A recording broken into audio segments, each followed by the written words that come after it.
That year, when I was 7, an earthquake struck while my sister and I were playing hide and seek. My parents rescued me first, but after searching for 3 days and 3 nights, the rescue team couldn't find my sister's hiding place. My parents questioned me with red eyes, but I only mumbled blankly, "I don't know. I don't know where my sister is hiding."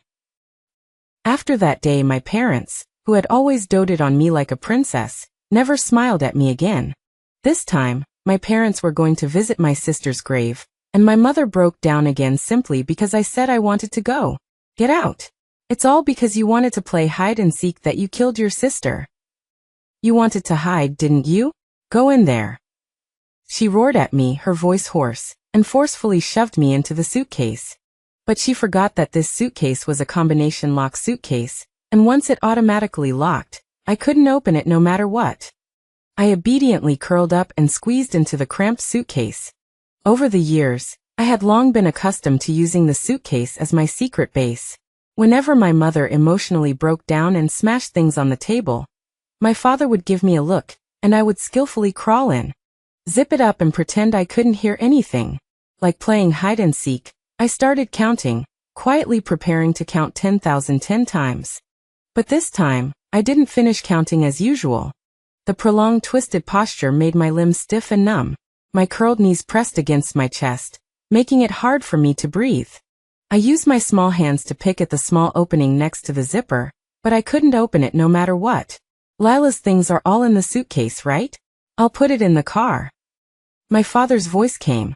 I instantly ignited with hope, thinking I should quickly apologize and beg my father to let me out. A dizzying sensation came, and I could feel the suitcase being lifted up and then inverted, my body hanging upside down. A feeling of suffocation instantly surged up. I instinctively struggled and pounded on the suitcase, but the inner wall was too thick, and I didn't have much strength.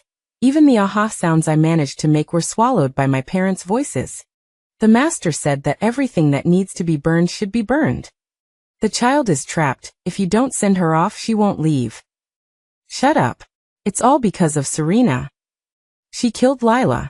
If it wasn't because she dragged Lila to play hide and seek, would the child have even disappeared without a trace?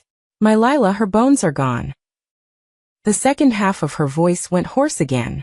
Every syllable seemed to carry a heavy pain. My throat felt like it was suddenly choked, and I couldn't make a sound. My sister's death was like an arrow, the sharpened tip embedded in my heart, already grown together with flesh and blood. Inside the suffocating space, the air became turbid and thin. My mind became increasingly dull, and my consciousness began to blur. In a daze, I seemed to see a little girl standing in the distance, calling out crisply, "Sister, let's play hide and seek. I'm going to hide." I froze for a moment, as if with muscle memory. My knees softened and I knelt down with a thud. "No, don't play hide and seek. I'm sorry, Lila, it's my fault I killed you." This apology, which I had imagined over and over in my mind while locked in the suitcase, still became incoherent when I spoke it.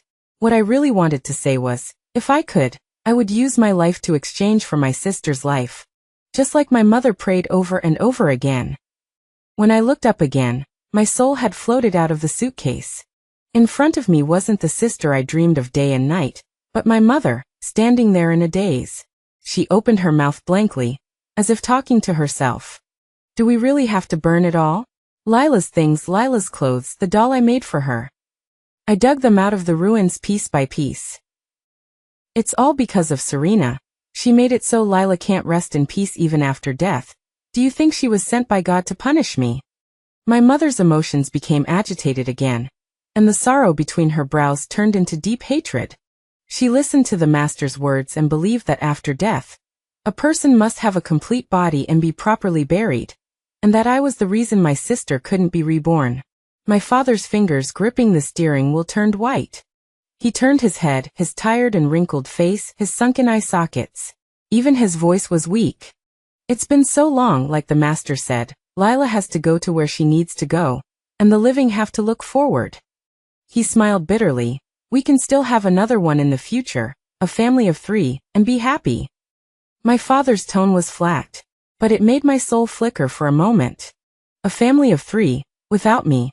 I am the thorn that my parents most want to remove from their hearts. I've always known that. This face of mine that is extremely similar to my sister, and the life of my sister that I carry on my back. So a few days ago, I secretly went to several orphanages and plucked up the courage to ask the directors if they accepted children. But now I looked at my transparent body and suddenly felt that this was better. I'm dead. My parents won't be sad to see me. Maybe my sins can fade a little in my parents' hearts, right? The closer the car got to its destination, the more visibly my mother's body trembled. Nearly 5 years had passed since the earthquake, and the old place had long been transformed, with new buildings erected one after another. But the area where my sister and I had our accident was still scarred. I could still remember that day when my parents were like crazy people, digging through the rubble, regardless of anything, until their 10 fingers were covered in blood. Lila loves to eat barbecue-flavored potato chips, so I bought a few extra bags. And Wangzai milk, I brought a lot of that too. My father took the food out of the car, and placed it on the ruins one by one. My mother's eyes were already wet, and when she saw my father taking the suitcase out of the car, she wanted to rush over, but she was stopped by my father. Just let me take one more look, she pleaded bitterly, and my father's brow furrowed, his eyes full of exhaustion and heartache. He placed his hand on the suitcase's combination lock, seemingly hesitant. My heart rose to my throat. Will my parents find out? Will they find out that they took the wrong suitcase, that this one contains not my sister's belongings, but my corpse? Looking at it will only make us more reluctant. Forget it, don't open it. The past should be let go. My father sighed helplessly, but my mother's hand didn't retract.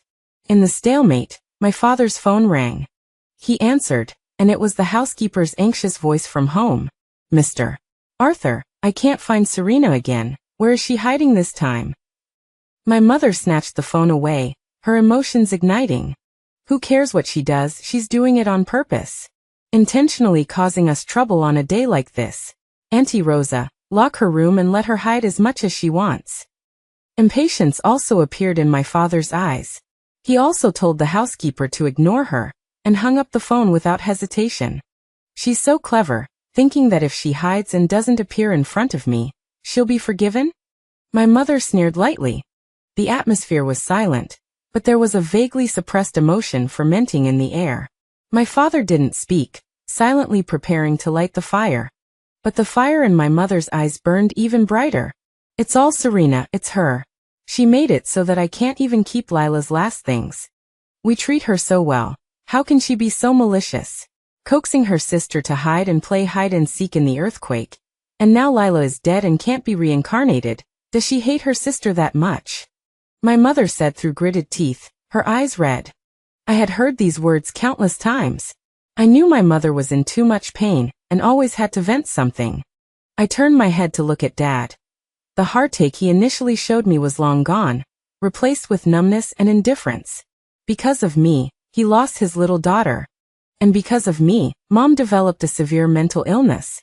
Dad was a lawyer, and rationality and composure were the cornerstones of his life. But day after day of pain devoured his reason, and he couldn't be wholly unaffected by me. Once when Mom hurt me, he would secretly slip candies to me hiding in the closet, and would lean against the closet door and apologize. Serena, Mom's just sick for a while. Hide a little longer, Dad knows you're wronged. But later he would drink a lot of alcohol in corners where Mom couldn't see. He would also pull me aside and question why. Why did I have to play hide and seek with my sister? Still later, he wouldn't care if Mom hurt me. He would lock me in my room, forgetting to bring me food after I'd been locked up for a whole day. And now he spoke in a low voice. Well, after Lila is sent away, I'll send this child back to our hometown too. After that, we'll start over. As if I was just an insignificant piece of trash. My heart skipped a beat. I wanted to laugh, wanted to be happy for Mom and Dad, happy that they were free from the nightmares of the past, and finally had the courage to restart. But the flames that had already sprung up were eager to devour the last trace of me. The emptiness in my chest still ached. Mom held my sister's teddy bear with a bewildered expression. I attached my soul to the doll, as if returning to Mom's embrace. A long-lost warmth enveloped me. I remembered when I was first rescued from the ruins, before I could even see my surroundings clearly. I was pulled into Mom's arms. But that last bit of warmth was shattered by Mom's slap when I said the words, hide and seek. Flames began to rise, and Dad threw the teddy bear from Mom's arms into the fire. Mom's face turned pale, and she turned her head to stare at the suitcase, actually stumbling forward to hug it. Please let me stay with Lila a little longer. Tears streamed down her face as she pleaded, almost groveling. Dad's expression was conflicted and pained. Suddenly, I was overwhelmed with guilt. If Mom and Dad found out that my corpse was in the suitcase, they would definitely be angry and feel unlucky, right? I had to die today of all days, ruining my sister's reincarnation. My soul anxiously darted around Mom and Dad, but I could only watch helplessly as Dad forcefully grabbed the suitcase and, as if making up his mind, kicked it into the fire. The flames crackled. That's not Lila's suitcase. Mom suddenly screamed. Her hand trembled as she pointed at the suitcase in the fire, saying with certainty, Lila likes pink stickers. Her suitcase clearly had a Hello Kitty sticker on it. Dad was stunned, not understanding. That's Serena's suitcase.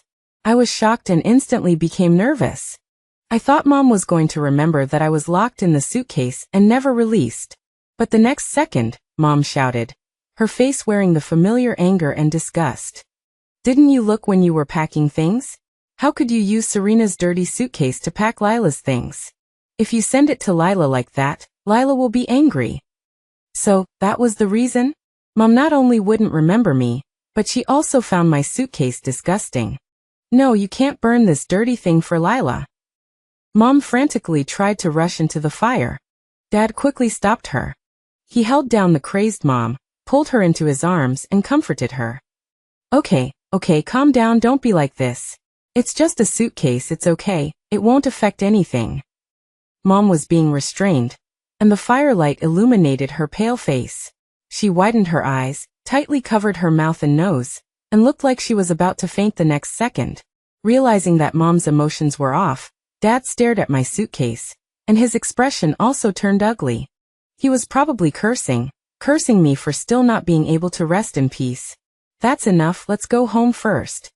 He could only pat Mom's back lightly, ignoring the almost extinguished flames, and quickly helped Mom back to the car. He gave her a pill, and watching Mom sleeping, he sent a message to someone. Thank you, doctor, Lila's things have all been taken care of. Please tell my wife later that the child has successfully reincarnated. The reply came quickly. You're welcome. I hope this kind of treatment can help your wife get out of this. Let's make another appointment. Only then did I realize that there was no master at all. It was just a charade staged by Dad and the psychiatrist to help Mom get out of this nightmare. A very ingenious plan. If it weren't for me. I looked at my corpse trapped in that suitcase outside the window and secretly prayed, hoping that no one would ever discover my corpse. Just let my corpse rot in these ruins, becoming nourishment for my sister's new life. But my expectations were dashed. When the car drove home, I saw several people standing in the yard in front of the house. When Dad helped the groggy Mom out of the car, Auntie Rosa, who looked uncomfortable in the crowd, finally breathed a sigh of relief. She pointed at Mom and Dad and quickly said, Here, these are Serena's parents, they're back, you can ask them. Dad was stunned. He didn't realize what was happening. But I recognized one of the aunts with glasses. She was the director of the orphanage I had recently asked about. At that time, she squatted down and asked me gently why I had come to the orphanage.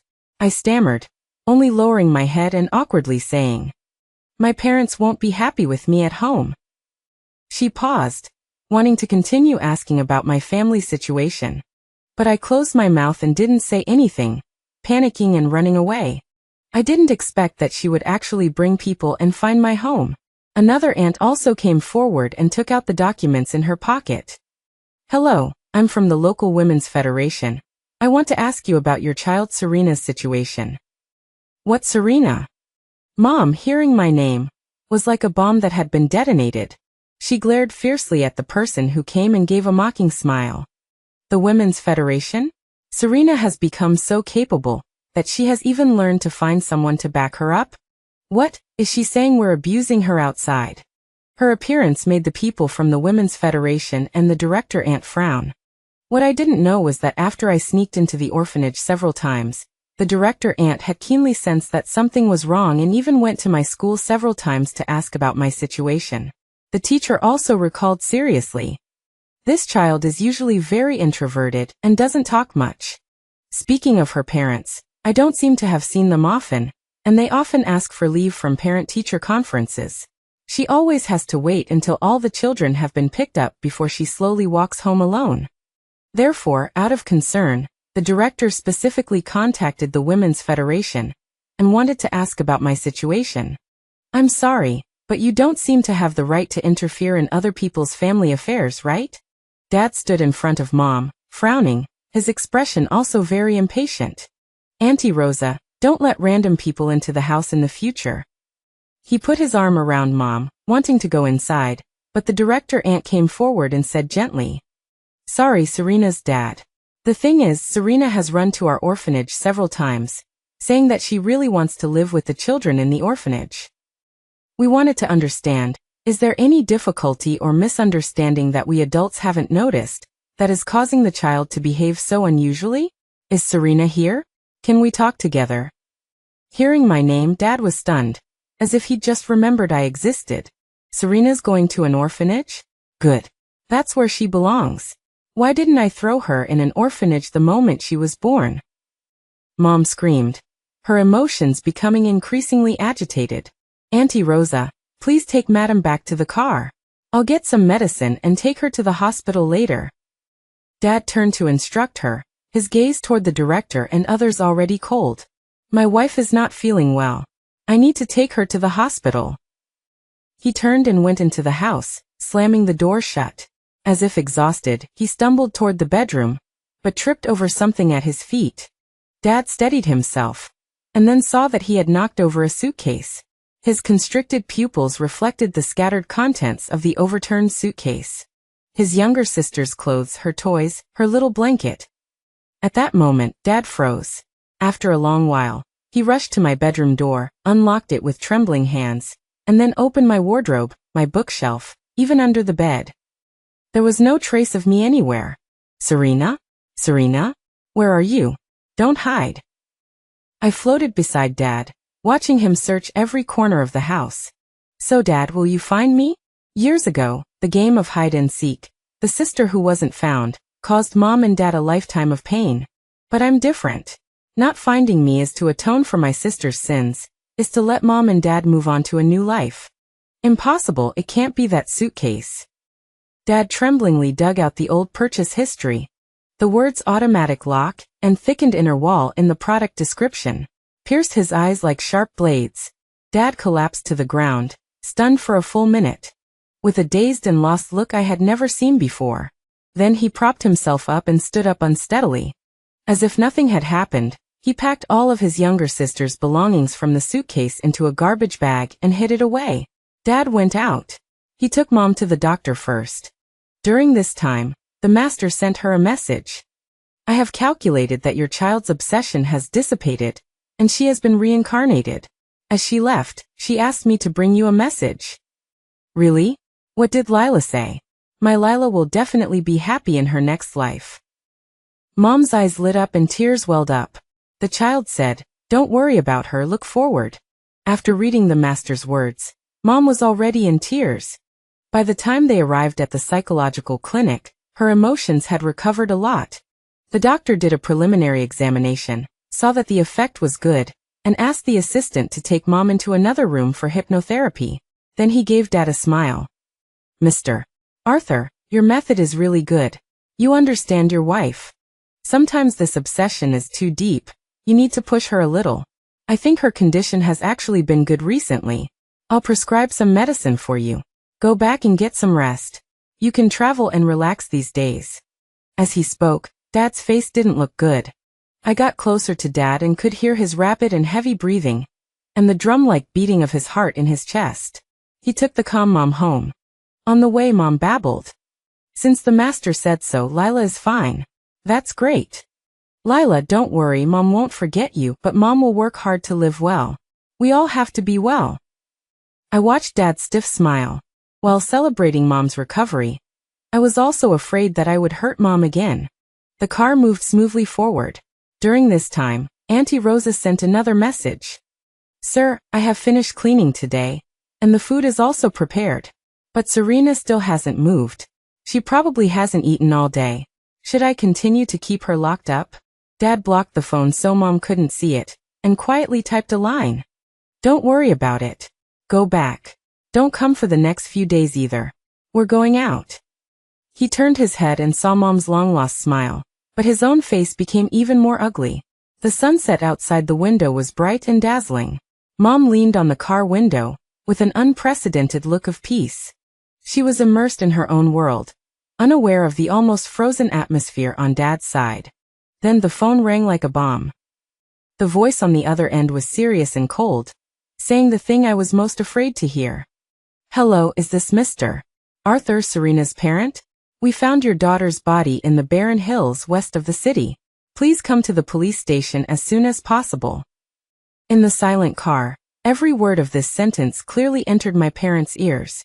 Like a thunderclap from a clear sky. Even if I didn't want to admit it, the fact was that this peaceful and beautiful moment would eventually be shattered by me. The corpse in the suitcase was discovered by an old man nearby who was reclaiming land. They saw that the thing was half-burnt and curiously dug it open. The next moment they were so scared that they collapsed on the ground. In their pupils, enlarged by fear, was my extremely ugly corpse. A thin, twisted body, skin charred from being burned. Looking like a dried-up bundle of twigs, they reported it to the police without hesitation. After much trouble, the news was delivered to Mom and Dad's ears. A deathly silence spread in the car. The veins on Dad's hand, which was tightly gripping the steering wheel, were bulging. He moved his trembling pupils and carefully observed Mom's reaction.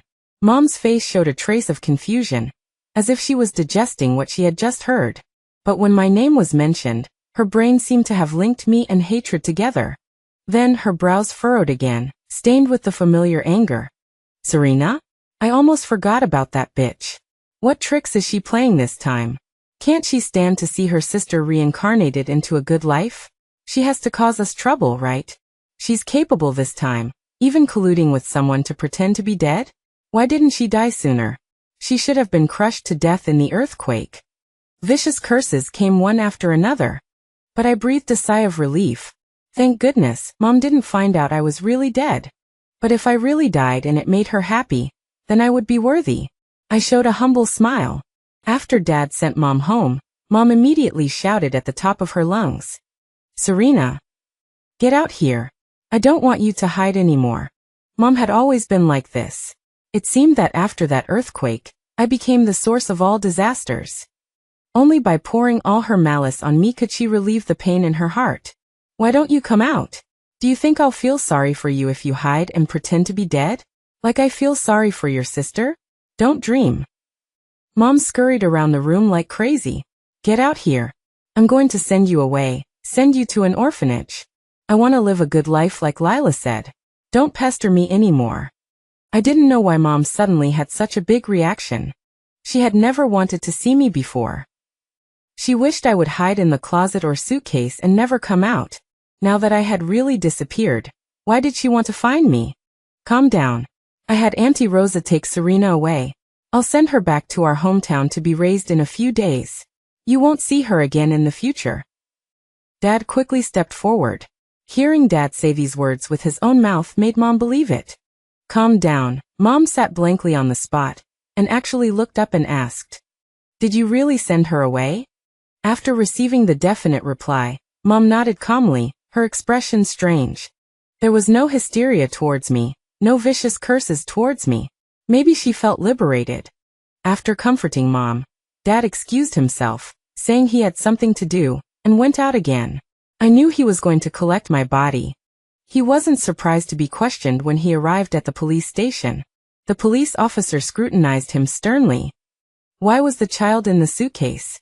And why was the suitcase found in that wasteland? Who started the fire?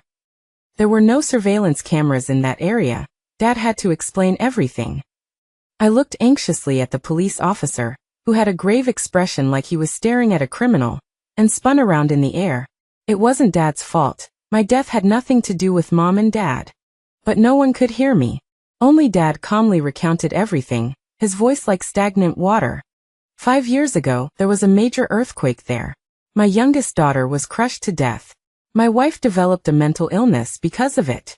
This time, I put my youngest daughter's belongings in the suitcase, planning to burn them together, to send her on her final journey and to force my wife to move on. I just didn't expect Serena to climb inside. Then I mistakenly took it. He finished calmly, then went with the police to where my body lay. My usually calm and decisive dad seemed to have lost his composure at this moment. He stood at the doorway, his steps frozen, unable to move forward. He took 2 deep breaths before continuing to walk. Then he finally saw me. In just one day, I had become an unfeeling corpse. The surface of my body was largely charred, and parts of my limbs were missing. Most shockingly, my curled torso and twisted face were unrecognizable. "Is this Serena?" he asked hoarsely, seemingly unable to believe it was me. The police officer didn't reply. Following his gaze, he saw the charred suitcase in the corner, the one he had taken away this morning. The room was deathly silent. Suddenly, a sharp, ear-splitting female voice cut in. "Where's Serena? Tell her to get out here? Still playing tricks on me. She's gotten so bold that she's even calling the police?" I floated out and saw Mom breaking free from the police officers who were trying to restrain her. As if by telepathy, she burst in. Then her eyes met Dad's. "Good, Serena's becoming more and more capable, putting on such a big show." Mom said this, but her voice was trembling in a way she didn't expect. The young police officer awkwardly interjected. "This woman claims to be the deceased's mother, and insisted on barging in." "Deceased?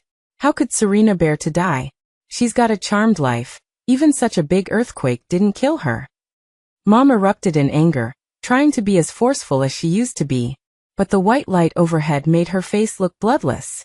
Before she could finish speaking, the faint smell of decay emanating from the corpse rushed into her nostrils. Her bodily organs were the first to react. As they say, when a person feels pain, the stomach is the first to react. Mom was caught off guard, her stomach churned, and she leaned against the wall and dry-heaved. Her eyes, which stubbornly refused to move downwards, finally fell on my corpse. Charred body, featureless face. I didn't know if she recognized me or not. I only saw her retching incessantly from discomfort, her face covered in physiological tears. Mom was a mess. Ever since my sister died, she had always been a mess. The Mom I remembered, the one with vast knowledge, always smiling and gentle, had disappeared forever. She had become disheveled, her clothes in disarray, her voice hoarse, sharp, and mean. I thought my death could bring Mom relief, but I messed it up again. The autopsy results are out. The direct cause of death was suffocation. In other words, she was trapped in the closed suitcase for more than 4 hours before the fire. The deceased was in a head-down position before death, suffering from severe oxygen deprivation. And in the deceased's fingernails, we found a large amount of suitcase fabric fragments. The coroner paused at this point, his matter-of-fact tone faltering slightly. She must have been in a lot of pain before she died. The air froze for a moment, weighing down on everyone like a mountain. As if sharing my pain, some of the people present found it hard to breathe. So why was the child in the suitcase? And she was locked in for more than 4 hours. Didn't you as parents notice? The old police officer said calmly. His hawk-like eyes were piercing. When his eyes met Mom's, it was as if all her pent-up emotions were instantly ignited. She wanted to play hide-and-seek herself. She wanted to hide herself. She deserved this. She should have ended up like this 5 years ago. Mom said each word slowly and hoarsely, like a bird with a broken neck, screaming at the top of its lungs before dying. Mom and Dad were detained at the police station. If it weren't for Mom's hysterical cursing, Dad probably could have resolved everything. After all, he was a talented lawyer with many lawyer friends. This was just an accident, if he phrased things nicely. But the police officer brought in many people to question. Auntie Rosa, the orphanage director, my teacher, the neighbors. The Mr. and Mrs. would always say, "Go play hide and seek," and Serena would obediently climb into the closet or suitcase. The adults would say, "Leave her alone, let her hide herself," which was quite strange. But they really rarely took care of the child, they wouldn't even call her for meals. This family doesn't like their eldest daughter. Everyone can see that. His wife is always acting strangely in the community. She seemed normal before, saying she only had one child named Lila, but later we found out that Lila was her youngest daughter, who died a long time ago. The parents rarely came to school. The child usually walked home by herself. Yeah, Serena came to the orphanage several times before, saying she wanted to stay. She was in a bad state. I thought at the time, was she being abused at home? All the evidence was recorded. Dad just smiled at these testimonies, not denying anything. I'm sorry, I'll stay here and cooperate with you. But my wife has a mental illness, and she's only just starting to get better. Could you please not upset her? He requested that the police not send Mom back to the hospital, but they brought a doctor over. They enforced the law gently, but they were still cruel. The police brought in the surveillance footage from my house and played it in front of Mom and Dad. In the video, Mom broke down again, frantically picking up a water glass from the table and smashing it over my head. I stood there obediently, the shards of porcelain brushing against my cheek. I still smiled foolishly at Mom. The mom outside the camera was stunned. The psychiatrist had pulled her out of her mania. I didn't know how much reason she possessed at that moment. I only saw a fleeting look of confusion and inquiry in her eyes. Perhaps, she was also wondering, was that crazed woman in the video her? Get out! Get out of here! It's all because of you, you worthless thing. It was the same curse, the same action. The mom in the video had already dragged me to the suitcase. I didn't cry or fuss, like a doll being manipulated, letting Mom stuff me inside. I curled up obediently, as if returning to my mother's womb. As the suitcase closed, I gave a smile of attachment and called out softly, Mom. Even now, I don't know why I opened my mouth back then. I only remember that the last time I saw Mom, a ray of sunlight streamed in from the window, thinly gilding Mom's face like gold. It made her features and expressions look very gentle. It was like returning to the past, to the days when my sister and I held hands, looking up at Mom. Almost without thinking, my lips lightly touched, and the simple sound of Mom flowed out like water. This title that ran through my short life was like a long umbilical cord, delivering me into the world, and then invisibly choking my throat. That sound was actually very soft. No one would have heard it at the time. But in the deathly quiet police station, that sound was unprecedentedly clear. Like a falling drumstick, it slammed down on Mom's body. She visibly shuddered. Suddenly, she remembered how long it had been since she'd heard someone call her that. My mom wasn't like this before. In my memory, Mom was a gentle, erudite professor, in no way inferior to my lawyer father. She would read me historical stories and teach me how to grow up to be a good person. When my sister and I argued, she would also teach us seriously, never favoring one of us. But because of me, she became manic, unreasonable, and even vicious. Like now, she was going crazy without warning, suddenly snatching the police officer's mouse, and starting to switch the surveillance videos. The people who tried to stop her were blocked by the older officer, so everyone watched helplessly as Mom switched through one date after another. Then the surveillance repeated these scenes. A mom who had lost her mind, a dad who was tiredly comforting her, and me appearing silently by Mom's side in every frame. I usually appeared when Mom's emotions weren't so agitated. I would sneakily add water to the teacup she had finished drinking when she wasn't paying attention. I would repeatedly wipe clean the photos of Mom on the wall, especially the solo photo of Mom holding a book at the university entrance. I wiped it until it gleamed. I would put a blanket over Mom when she fell asleep on the sofa. When she wasn't paying attention, I would quietly and carefully lean on her lap, almost greedily sensing Mom's scent. Mom, Mom, Mom. Only at times like this did I dare to cautiously call out that title. The surveillance video stopped on this clip. Mom seemed to be having a nightmare, her brow furrowed. And I gently patted her back, singing the lullaby Mom used to sing to us when we were little. The picture paused, imprinting the stunned expression on Mom's face in front of the screen. Her eyes were dazed and lost, with a childlike helplessness.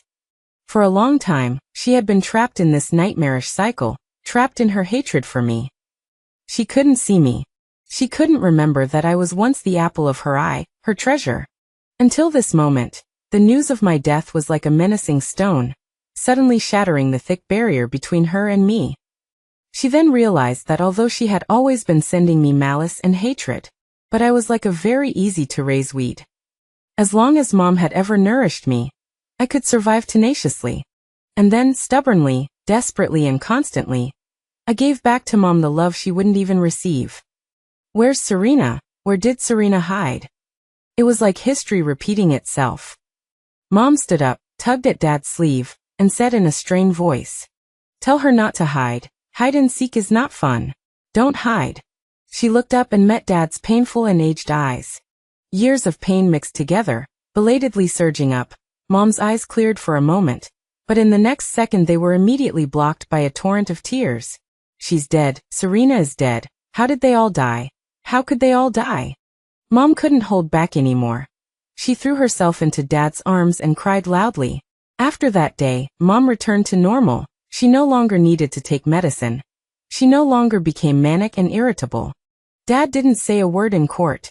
He just calmly accepted the verdict, and as he was being taken away, he gave Mom a relieved smile.